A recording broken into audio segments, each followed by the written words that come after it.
Hello! Hi అందరికీ. Welcome to my channel. It's me Rajeshwari. ఈరోజైతే Friday vlog ఏంటి అంటే, ఇక్కడైతే నేను అమ్మవారి కోసం అయితే బెల్లం అయితే చిన్న చిన్న పీసెస్‌గా అయితే చేస్తున్నాను. ఈ విధంగా అయితే బెల్లం కొంచెం మొత్తం చిన్న చిన్న పీసెస్‌గా చేసుకొని, ఇక్కడ ఆల్రెడీ నేను పొయ్యి మీద అయితే అమ్మవారి కోసం అని పొంగలికి ఇక్కడ పాలు, అన్నం అయితే రైస్ పెట్టాను. అన్నం అయితే చక్కగా ఉడికిపోయింది. ఇందాక మనము పీసెస్‌గా చేసుకున్న ఈ బెల్లం ముక్కలు ఉన్నాయి కదా! సో, ఆ బెల్లం ముక్కలు దాంట్లో వేసేసి సిమ్‌లో పెట్టేసి అంతే ఉంచేయాలి. అది మంచిగా చక్కగా బెల్లం కరిగిన తర్వాత నేను దాంట్లోకి డ్రై ఫ్రూట్స్ అయితే నెయ్యిలో వేయించుకొని పొంగలన్నం అయితే అమ్మవారికి రెడీ చేశాను. నేను ఈ 2 బౌల్స్ ఇలా మీషోలో తీసుకున్నా. ఇలాంటివి 4 వచ్చినాయి. ఇవి అయితే 150 రూపీస్. చాలా బాగున్నాయి. ఈ విధంగా అమ్మవారికి తాంబూలం ఇక్కడ పెట్టేసి పొంగలన్నం పెట్టేసి నేను ఇలా అలంకరించుకున్నాను.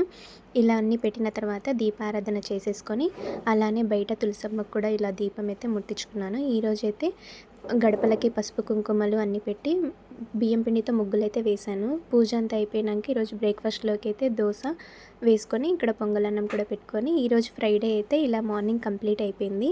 మీరందరూ ఈరోజు అందరూ పూజ చేసుకున్నారా? అందరికీ ఓం శ్రీ మాత్రే నమః. మీకు ఈ వీడియో నచ్చినట్లయితే లైక్ చేసి, షేర్ చేసి, సబ్స్క్రైబ్ చేసుకోండి. Thank you for watching.